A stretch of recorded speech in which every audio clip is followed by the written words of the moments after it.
commencer par une petite blague, pardon. Alors, la virgule sauve des vies. Hein? Ici, on a une phrase sans virgule. Il faut manger grand-mère. Alors que là, la virgule, on dit qu'elle sauve des vies. Il faut manger grand-mère. Ça veut dire deux choses totalement différentes. Maintenant, on passe aux choses sérieuses. On va regarder toutes les raisons pour lesquelles on utilise la virgule. Alors, tout d'abord, pour séparer des éléments d'une énumération. C'est ce qu'on va appeler la juxtaposition des groupes de même classe et fonction. J'ai un petit exemple, le cocher, le chat et le souriceau. Alors, notre virgule est utile pour séparer les deux premiers groupes qui sont juxtaposés, donc les deux premiers groupes dans notre énumération. Deuxième possibilité, pour séparer des phrases qui sont juxtaposées. Alors, tantôt, on avait des groupes, là, ça peut être des phrases ou des phrases subordonnées. J'ai un exemple ici. Je suis allé au parc, j'ai marché près de l'eau et j'ai observé les oiseaux. Si on regarde, je suis allé au parc pourrait être une phrase seule, mais on l'a juxtaposée à deux autres phrases. Troisième utilisation, pour détacher des coordonnants. Alors, les coordonnants, vous êtes censé les connaître, hein, vous les avez étudiés pour l'examen de grammaire de la première étape. J'ai mis quelques exemples, puis, pourtant, donc, mais, car et ce, c'est-à-dire, et il y en a d'autres. Alors, on doit obligatoirement mettre une virgule devant ces coordonnants-là. Je vous donne un exemple. Claudia est allée chez sa mère, puis chez sa grand-mère. C'est très important, la virgule va devant, pas après. J'ai un autre exemple. Renaud aime les petits pois, mais déteste les brocolis. La virgule doit venir devant le coordonnant mais. Règle suivante, on utilise la virgule pour détacher un complément de phrase qui est en tête de phrase ou en milieu de phrase. On se souvient que le complément de phrase placé à la fin de la phrase ne nécessite pas de virgule. J'ai un premier exemple. Hier, la fourmi travailla sans relâche. Hier, c'est mon complément de phrase. Étant donné qu'il est en tête de phrase, je dois mettre une virgule après. Dans mon deuxième exemple, la cigale, lorsque la fourmi arriva, lui demanda des victuailles. Mon complément de phrase, il est au milieu de ma phrase, alors je dois l'encadrer de virgule. On a une autre règle. Pour détacher un organisateur textuel ou un marqueur de relation placé en début de phrase. Je n'ai pas besoin de vous expliquer ce qu'est un organisateur textuel ou un marqueur de relation. On l'a vu il n'y a pas très longtemps. Alors, ces mots-là ou ces petits groupes de mots-là doivent être suivis d'une virgule. Comme dans l'exemple, tout d'abord, il faut dire que la plage est magnifique. Tout d'abord, c'est ben là, ça dépend du cas, mais ça peut être un organisateur textuel ou un marqueur de relation. Ce n'est pas un complément de phrase, hein. Il faut absolument faire la distinction entre les deux. Alors ici, je dois mettre une virgule après d'abord. J'ai un autre exemple. Ensuite, ici, ça serait probablement un marqueur de relation. Elle aura son cadeau. Alors, je dois mettre une virgule après ensuite. On utilise la virgule aussi pour détacher un complément du nom ou du pronom facultatif. Ça veut dire que si j'enlève mon complément du nom, je sais exactement de qui ou de quoi je parle. Alors, je ne fais qu'ajouter une information qui n'est pas nécessaire à la compréhension. Comme dans l'exemple, ma cousine préférée, Elisabeth, est infirmière. Si j'enlève Elisabeth de ma phrase, ma cousine préférée reste toujours ma cousine préférée. Alors, comme Elisabeth n'est pas obligatoire, je vais l'encadrer de virgule. J'ai un autre exemple. Cachée derrière son père, elle tente de dissimuler sa gêne. Alors, elle, peu importe si elle est cachée derrière son père ou non, elle va tenter de dissimuler sa gêne. Alors, mon complément du nom, ici qui est en début de phrase, est facultatif. On l'utilise aussi pour isoler ou encadrer la phrase incise. Ça, la phrase incise, c'est utilisé lorsqu'on a un discours qui est rapporté. Ça va être très utile dans la fable.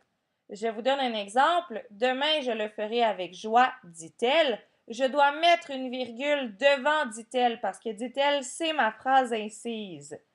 La virgule va aussi après les guillemets. Il se peut qu'il n'y ait pas de guillemets, il faudra quand même mettre la virgule.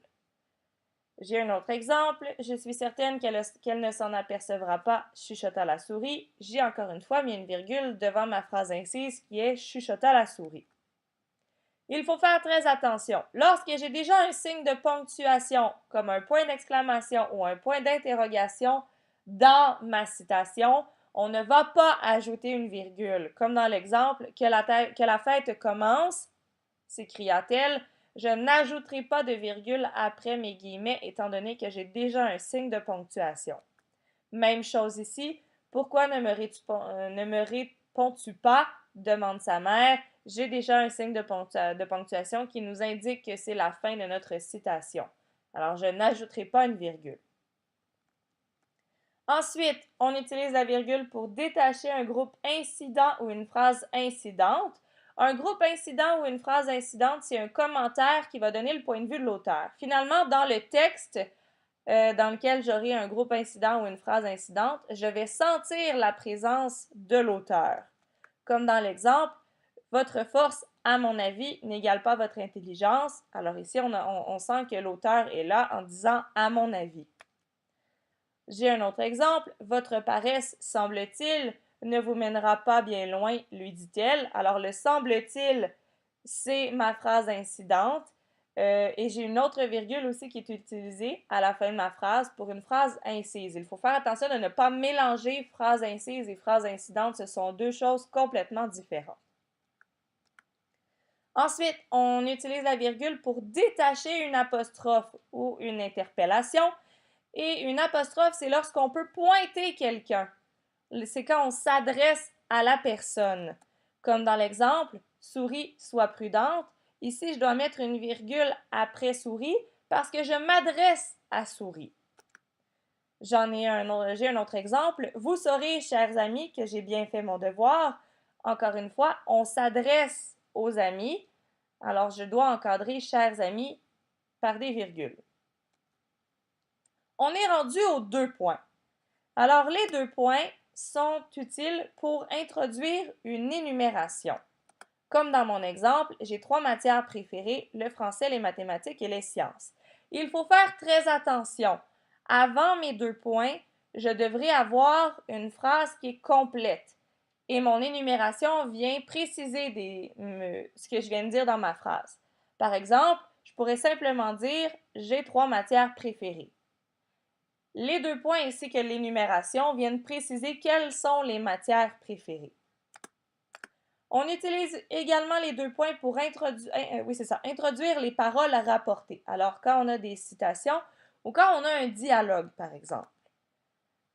Maria lui dit « J'aime manger du fromage ».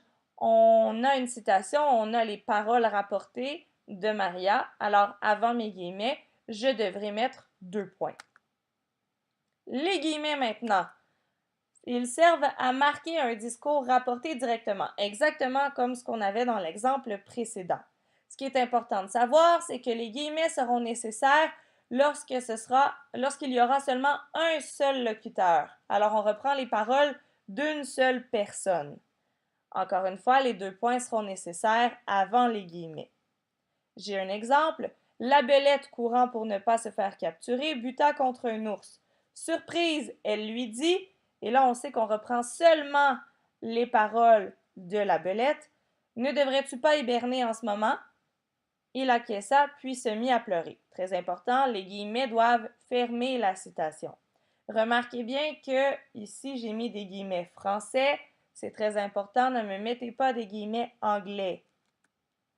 Le tiret, dernier signe de ponctuation que nous verrons aujourd'hui, il doit être utilisé pour marquer le changement de locuteur dans un dialogue. Alors à ce moment-là, un dialogue, un dialogue, ça le dit, c'est 2 personnes qui se parlent ou plus.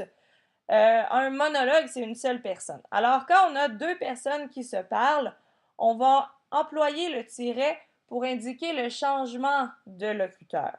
Par exemple, j'ai le début ici. Le chat s'était assoupi quand une souris l'interpella. Alors, j'ai mes 2 points pour annoncer le début de mon dialogue.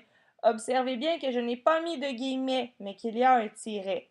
Chat, tu y crois aux fantômes? Lui demanda le rongeur minuscule, et là on va changer de locuteur.